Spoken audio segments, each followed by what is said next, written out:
Today, I'm going to talk about a fire that burnt down the nightclub Kiss back in 2013 in Brazil. The tragedy took a few hundred lives in a very short period of time. If you're interested in the information about the entire ordeal, I have found a video that was produced recently, and I'm including the link in the video description below so that you can reference it. But in my video today, I'm only going to focus on the science behind why and how so many people died in such a short period of time.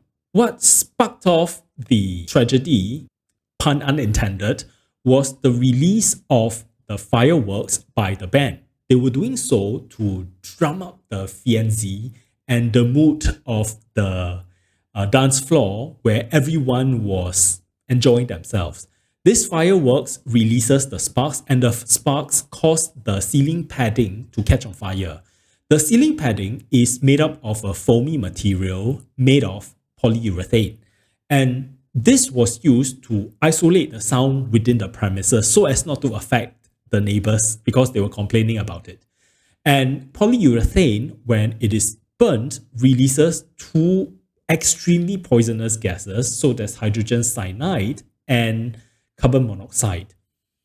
Let's talk about carbon monoxide in greater detail, its effects on the humans. Carbon monoxide can be readily bound by hemoglobin in red blood cells. Hemoglobin is made up of 4 subunits, and these 4 subunits, each one of them have a heme group. In the middle of the heme group is an iron ion. This iron ion binds to oxygen and allowing the red blood cells to carry this oxygen from the lungs all the way to the rest of the body so that they can pass this oxygen into cells that require this oxygen. When carbon monoxide is present, it will bind to this iron ion inside the hemoglobin, inside the red blood cell, much more readily than oxygen.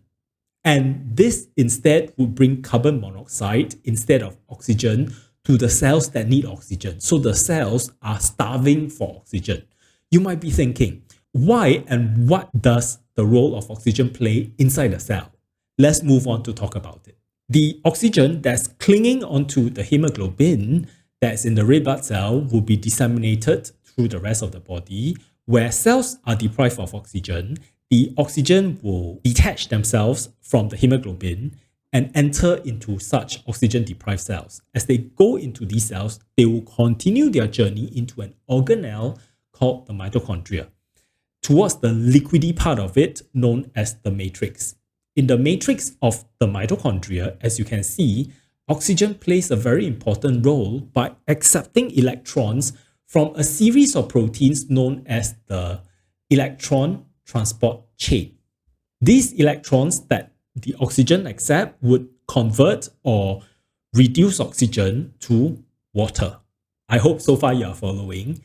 The idea behind the electron transport chain is to pump the protons to one side of the matrix. So there's lots of protons here, and there's very little, if any, protons at the matrix side.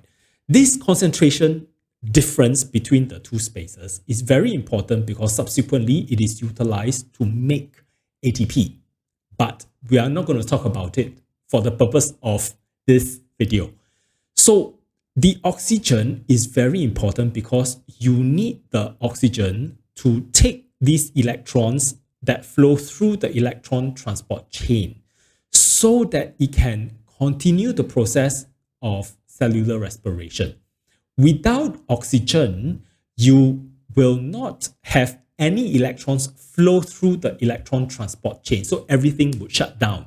You can imagine like vehicular crossings at the border of two countries.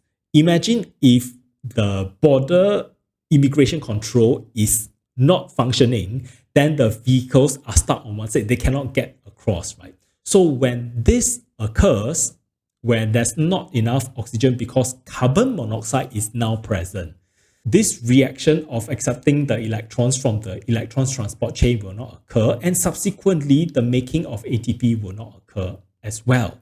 But remember, just now I mentioned that there is hydrogen cyanide as well. And cyanide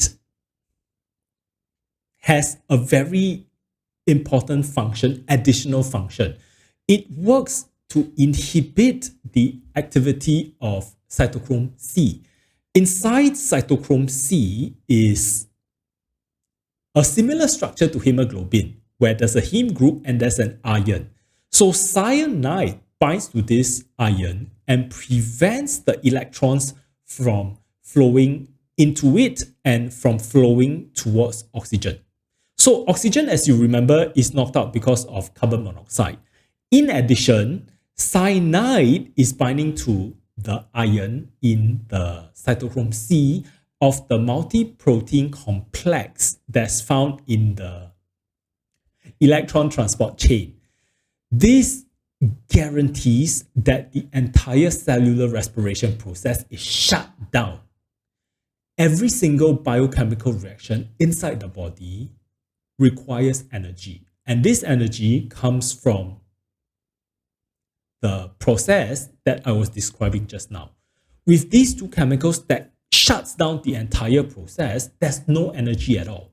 So your cells are not just starving for oxygen, they are also starving for energy. And if these processes don't work, the cell can die. And when every single cells inside the tissue start dying, the tissue also dies. And when the tissues that make up the organ dies, the organ will shut down as well. If this occurs in the lungs, where the cells of the lungs, they themselves die, then you have a cardiovascular collapse. And of course, the person dies. That's what we saw in this unfortunate tragedy of the burning of the polyurethane at the ceiling that was cladded with it. Sadly.